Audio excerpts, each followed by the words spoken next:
Hi, I'm Chris Green, the History Chap, telling forgotten stories from British history. This is a follow-up to the episode I recently produced looking at why Britain ended up fighting Russia in the Crimean War in the middle of the 19th century. In this programme, I'll be exploring what happened when the British and their French allies finally went to war in March 1854. Now, based upon the name of the war, you might think that all the conflict centred on the Crimean Peninsula in the Black Sea. But what if I told you that that is not where the first British actions took place? In fact, the British went into action nearly 1,000 miles away in another theatre of this war that gets almost no attention. This is the story of that opening action in the Baltic, not the Black Sea, an eccentric admiral, and the Battle of Bomarsund. So, picking up from my last episode, the British and French declared war on Russia in March 1854. And before anyone writes a comment, yes, they were fighting alongside the Ottoman Turks and later on the Kingdom of Sardinia and Piedmont as well. But to gather and then transport their armies to the Black Sea region took time. In fact, they only arrived in modern-day Bulgaria in June and only landed on the Crimean Peninsula in September. Politicians, the press and the British public clamoured for more immediate action. And so it fell to the Royal Navy to get some quick high-profile wins. Even before the war had been declared, an Anglo-French naval squadron had been dispatched to the Baltic. It's interesting that while this war is called the Crimean War, the British cabinet at the time saw the conflict in the Baltic as equally as important as the one in the Black Sea. Why? Well, partly economic, partly political, and partly military. Due to its vast size, there was no way Russia could be conquered by Britain or France, even with their Turkish and later Sardinian allies. Conquest or colonisation was never on the agenda. The aim was to bring Russia to the negotiating table to hammer out a new treaty that would preserve the existing status quo. A status quo that Britain and France found to their advantage. So the First Lord of the Admiralty, Sir James Graham, was advised that a blockade in the Baltic would turn an economic screw on Russia in a way that the military campaign way off in Crimea couldn't achieve by itself. That blockade would deprive Russia of cash from exports, possibly limit the arrival in the country of potential war materials, and hurt the Russian nobility, who in turn might put pressure on the Tsar. So therefore the British always saw hurting the Russian economy as important as military action per se. Secondly, whilst a full-blown conquest of Russia was never on the cards, the sacking or even threat of sacking of their capital at St. Petersburg was a powerful PR tool that it was hoped would concentrate the minds of Russia's ruling elite. Thirdly, the blockade, the bombardment of forts in the Gulf of Finland, and that perceived threat to the capital would force the Russians to keep significant military resources in the region, 1,000 miles from the Crimean war zone. And speaking of keeping resources tied down, keeping the Russian fleet bottled up in their Baltic bases meant that they too couldn't sail to the Black Sea to interfere with the Crimean operation. So maybe you can see why the British and French governments saw the Baltic as a vital second prong to their strategy. Within that last point of tying down resources, it should not be forgotten that the Baltic was not the only alternative theatre to the Crimean Peninsula. The Royal Navy also fought actions in the White Sea in the very north of Russia, and in the Far East too. The Allies agreed that the British Royal Navy would take the lead in the Baltic expedition, and a fleet was assembled under the command of Admiral Sir Charles Napier. Napier, now aged 68, had joined the Royal Navy as a midshipman when he was just 13 in 1799. He'd served in the Caribbean during the Napoleonic Wars and in the War of 1812, where he had participated in the British attacks on Alexandria in Virginia and Baltimore. His wartime exploits saw him injured twice, including being hit by a cannonball in his thigh, which, unsurprisingly, left him with a permanent limp. He went on to serve in the Portuguese Civil War in the 1830s and in the Syrian War in the 1840s, where, without orders from the government in London, he concluded a peace treaty with the invading Egyptians. That trait to do his own thing did not endear him to his superiors, nor did his outspoken advocacy of reform in the Royal Navy. He passionately opposed both the use of press gangs and flogging, and was a keen supporter of both steam power and ironclad ships. Indeed, so passionate was he in those last two instances that he actually sank his money into a scheme to build a steam-powered iron ship. Built in parts at an iron foundry in Tipton in the West Midlands, assembled at Rotherhithe on the River Thames, and named after the foundry owner, the Arran Maltby was launched in 1822. Napier then personally sailed his iron paddle steamer across the English Channel and up the Seine to Paris. In doing so, the Arran Maltby performed the world's first ever seagoing voyage by an iron ship, and also the first direct passenger service by a steam-powered ship between London and Paris. The venture also bankrupted Napier. As if to reinforce his reputation as slightly eccentric, vain and a radical, Napier also, while serving in the Royal Navy, sat in Parliament, where he backed a motion to establish a committee to look into the demands of the Chartists. Despite his age, his politics and his maverick tendencies, Napier received command of the Baltic Fleet, principally because he was the most senior admiral available. Bombastically, as was his nature, he announced to the British press that he would give the Russians the old Nelson trick. It was just what the British public wanted to hear. His actions, however, would leave them disappointed. When the Baltic Sea ice finally started to recede, and in preparation for the official declaration of war, the fleet was prepared at Portsmouth. It was a formidable task force, consisting of 16 steam-powered warships carrying 1,160 guns. His flagship was the 131-gun battleship HMS Duke of Wellington, a rather appropriate name for a fleet sailing off to Britain's first major European war since the Iron Duke had defeated Napoleon at Waterloo nearly 40 years previously. And now, Britain were allied with France, led by Napoleon's nephew. Politics is a funny old world, isn't it? On the 11th of March, 1854, Queen Victoria herself came to wave the fleet off. The guns of HMS Victory fired from Portsmouth Harbour to announce her arrival. As thousands cheered from the shoreline, the Queen sailed out to inspect her assembled fleet at Spithead. Review over, the fleet now set sail for the Baltic. They were followed soon afterwards by a second division, commanded by Admiral Corrie. And by the time war was declared, on the 28th of March 1854, Napier was commanding a Royal Navy fleet in the Baltic consisting of 44 ships, only 6 of which were not steam-powered, crewed by 22,000 sailors, and carrying nearly 2,200 guns. And if that was not impressive enough, they were joined by a French fleet of 23 ships with a further 1,250 guns.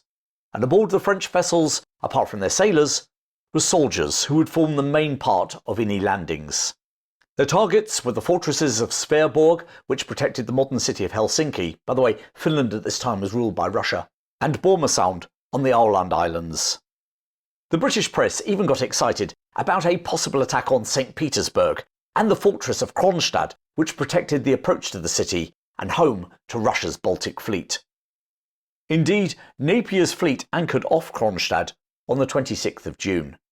Their masts could be observed by the Tsar from his summer palace at Peterhof.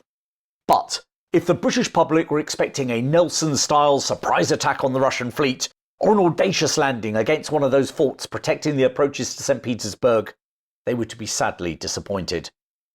The onslaught never happened. Whilst numerically larger than the Allies, the Russian Baltic Fleet, which consisted of 40 battleships, 31 frigates, and 24 smaller vessels, was technologically inferior to Napier's navy. In fact, whilst Napier possessed 38 steam-powered warships, the Russians had less than half that number. And with years of involvement in operations such as the West African anti-slavery patrols and the Opium Wars in China, the British crews were far more experienced in naval warfare than their enemy. So Napier wasn't particularly worried about the Russian fleet itself, and indeed the Russians never once left the safety of their bases to give battle. Their plan was to pit Napier's ships against their vast array of guns in their fortresses at Kronstadt and Sveaborg outside Helsinki. This was their strength, and Napier knew it. He reckoned that to break those mighty fortresses, he would need more guns than he possessed in his fleet, and whilst his naval guns could bombard the forts, they could only be captured by a land assault, and he didn't have enough troops to do that either. So for the rest of the summer, before the Baltic froze up, his ships harassed enemy shipping instead, thereby implementing the blockade strategy. He also attacked ports in the Grand Duchy of Finland. But as far as the newspapers back in Britain were concerned, this wasn't the Nelson-style warfare that Napier had promised, and that the British public expected. In July, the Times newspaper denounced the raids, pointing out that not only were most of the supplies destroyed non-military, but many were destined for the UK and had already been paid for. Finally, under pressure from the First Sea Lord and the government, Napier decided to attack the fortress of Bomarsund on the Åland Islands. His reasons were twofold. Firstly, the Åland Islands, lying midway between the Russian Grand Duchy of Finland and the Kingdom of Sweden, had until 1809 been Swedish territory. Following a short war with Russia, the Swedes had lost the islands along with Finland. It was hoped that Napier's predicted success at Bomarsund would bring the Swedes into the current war with Russia. Secondly, from a military perspective, the unfinished fortress presented an easier target than the more heavily fortified defences at either Kronstadt or outside Helsinki. The partly completed Russian fortress was shaped in a semicircle, with 3 round towers protecting the main Great Fort. The fortification had been bombarded by 3 Royal Navy vessels back in June, but with little damage inflicted on either side. During this action, a live shell landed on the deck of HMS Hecla. Mate Charles Lucas tossed it overboard, where it exploded harmlessly in the water. For that act of bravery, he became the first man to be recommended for the Victoria Cross when it was inaugurated in January 1856. The Allies landed at Bomarsund on the 8th of August 1854, with 5,000 French troops landing on the south side of the fortress, and a further 2,000 plus a force of 900 Royal Marines, sailors and Royal Engineers landing in the north.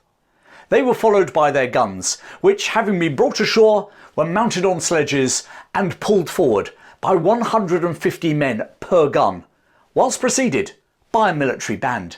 It was quite a show, and it impressed a particular group of observers. Just to prove that the Crimean War was fought in a different age to modern military actions, Napier was now joined by a number of wealthy gentlemen who decided to come along as tourists. Known as travelling gentlemen, or TGs, they anchored 5 yachts right in the middle of his fleet. The smallest of these vessels, named the Pet, was from the Royal Thames Yacht Club and belonged to the Reverend Robert Edgar Hughes.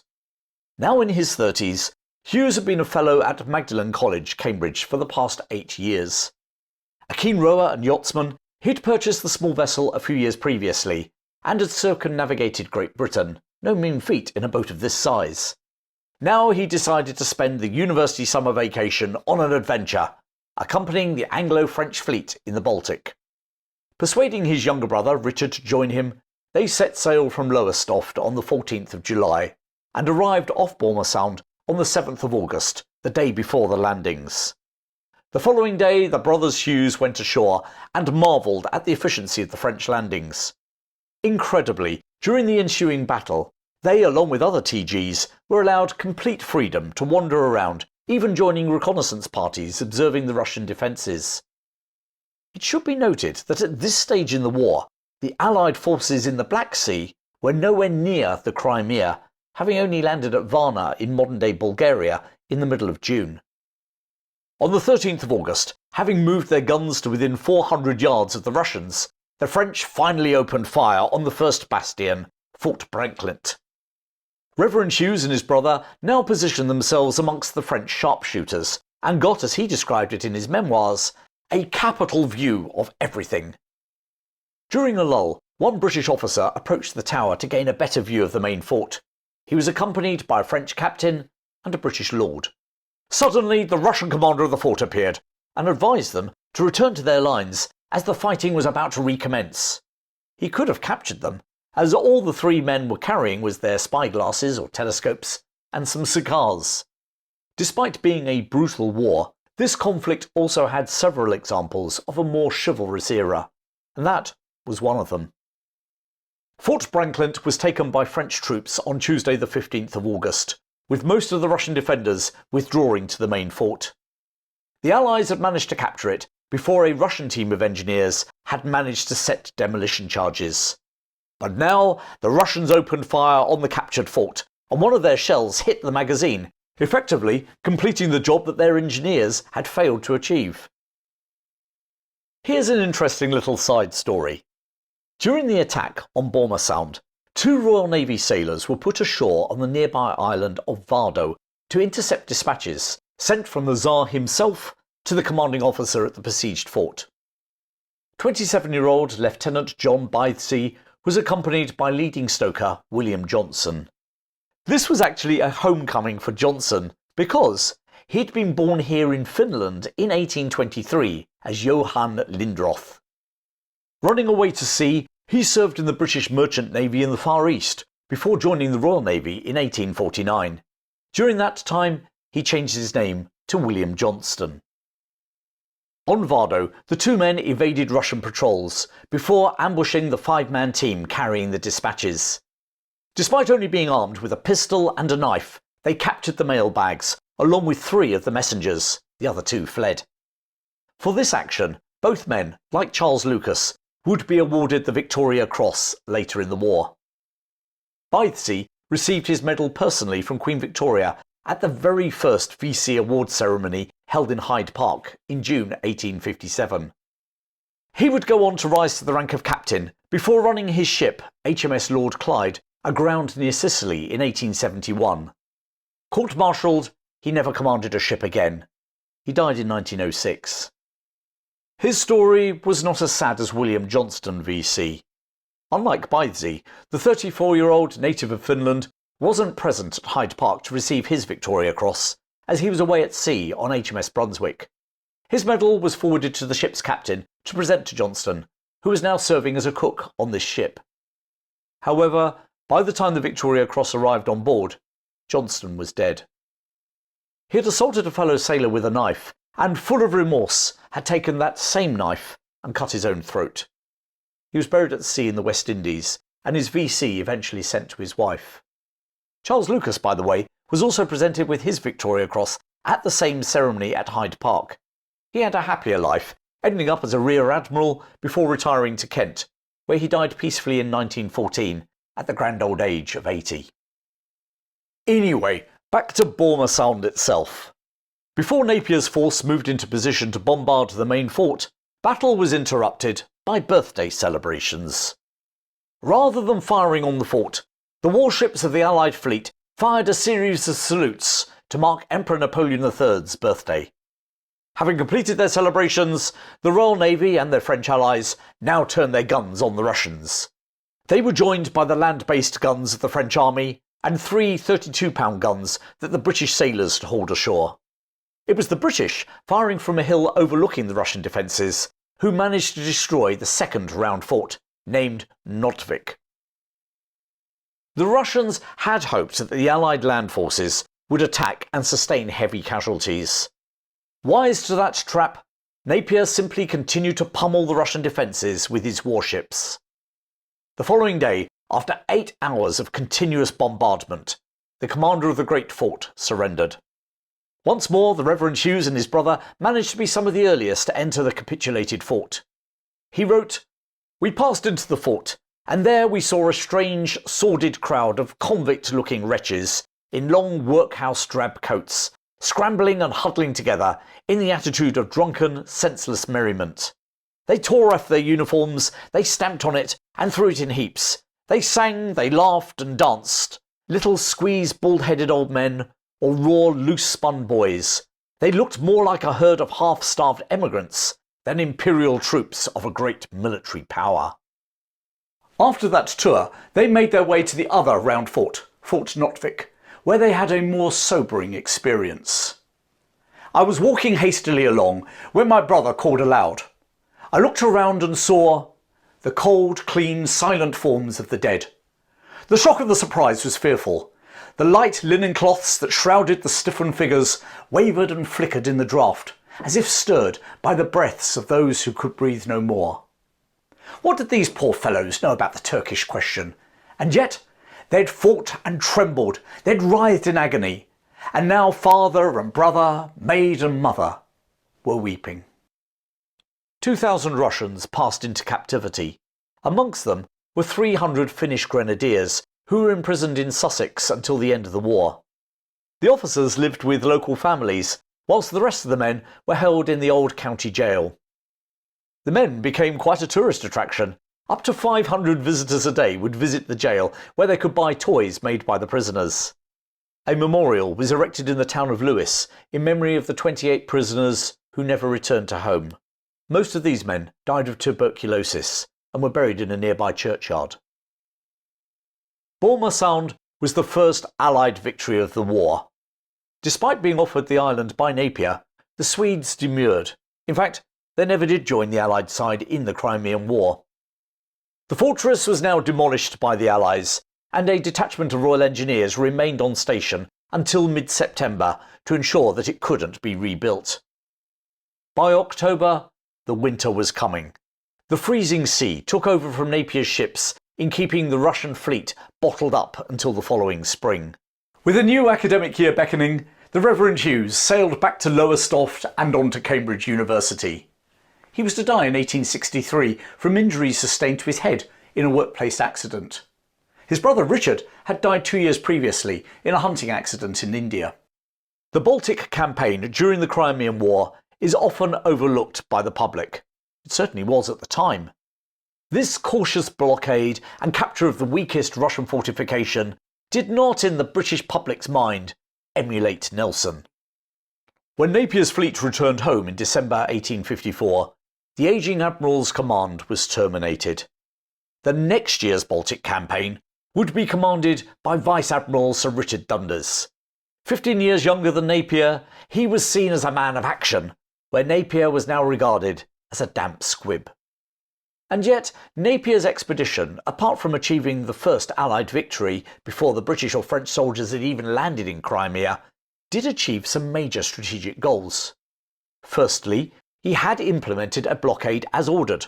However, a lack of shallow draft gunboats, which the Swedes and Danes had been using locally for years, meant that the blockade could always be broken by Russian vessels capable of sailing close to shore.